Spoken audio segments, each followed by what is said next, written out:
Welcome to our journey of understanding forgiveness through the teachings of Jesus.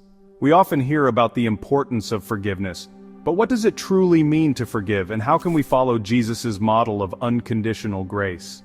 Today we will explore these questions and hopefully find some answers that resonate with our hearts. Have you ever felt so hurt by someone that the thought of forgiving them seems impossible?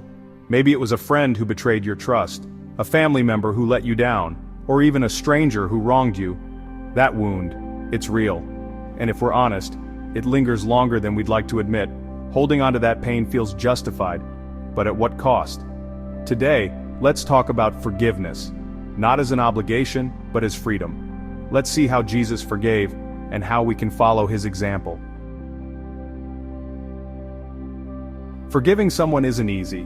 We replay the betrayal in our minds over and over again, like a scene from a movie we can't turn off. We hold on to resentment, thinking it will protect us from being hurt again. But the truth is, unforgiveness is a trap.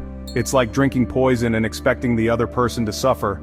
It clouds our thoughts, weighs down our hearts, and keeps us locked in a past that no longer serves us.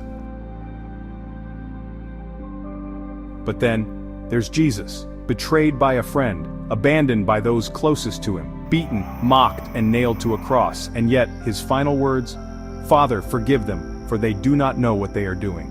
If anyone had the right to be angry, it was Jesus. He was perfect, and yet he was treated like a criminal. But instead of revenge, he chose grace. This is what Colossians chapter 3 verse 13 reminds us of: forgive as the Lord forgave you. Jesus doesn't just tell us to forgive, he shows us how to do it. Forgiveness isn't a feeling, it's a choice. If we wait until we feel like forgiving, it may never happen. But when we make the decision to let go, our hearts begin to heal. It doesn't mean what happened was okay. It doesn't mean we forget. But it does mean we refuse to let bitterness control us. Some people will never say, "I'm sorry." And that's hard. But holding on to resentment doesn't punish them. It punishes us. Jesus forgave before people even asked for it. We too can choose to forgive, even if the other person never acknowledges their wrongs. Because forgiveness isn't about setting them free. It's about setting yourself free.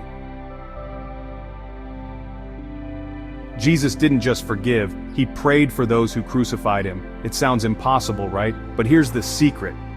Praying for someone softens your own heart. It doesn't mean you approve of what they did. It means you release them into God's hands. Try it.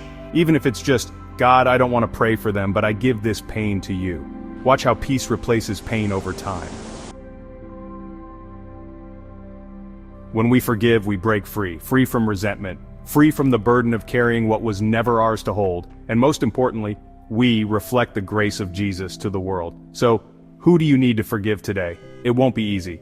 But as you take that first step, remember, you are never more like Jesus than when you choose to forgive. If this video helped you, don't forget to like, subscribe, and share with someone who needs to hear this today. Let's choose grace over grudges, together.